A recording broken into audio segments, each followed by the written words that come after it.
The name of this poem is On Killing a Tree and the poet is Geef Patel. आप लोगों ने अक्सर किसी पेड़ को कटते हुए देखा होगा।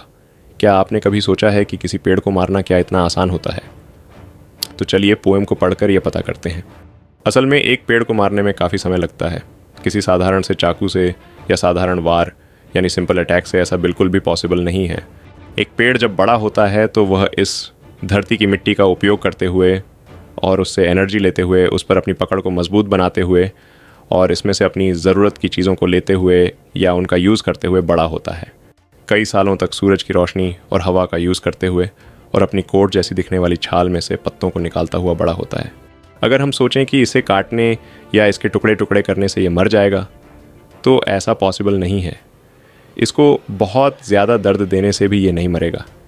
इसका घायल तना फिर से ठीक हो जाएगा और ज़मीन के बिल्कुल पास में से इसमें फिर से हरी टहनियाँ उग आएंगी और ये टहनियाँ फिर से बड़ी होकर बिल्कुल पहले की तरह फैल जाएंगी और पेड़ बिल्कुल पहले की तरह बड़ा हो जाएगा।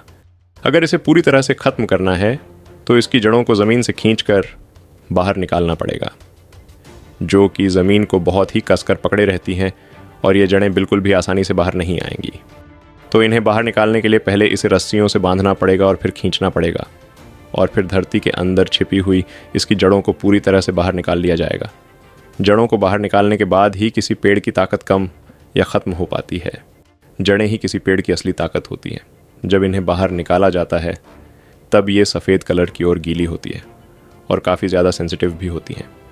ये जड़ें जब बाहर निकलकर हवा और धूप के कांटेक्ट में आती हैं तो धूप की वजह से झुलसने लगती हैं और इनकी सांसें रुकने लगती हैं। धीरे धीरे ये जड़ें सूखने लगती हैं और हार्ड हो जाती हैं। इनका कलर चेंज होकर ब्राउन हो जाता है। फिर यह पेड़ धीरे धीरे सिकुड़ जाता है और मुरझाने लगता है और तब जाकर एक पेड़ को मारा जा सकता है। इसी के साथ आपकी पोएम यहीं फिनिश होती है।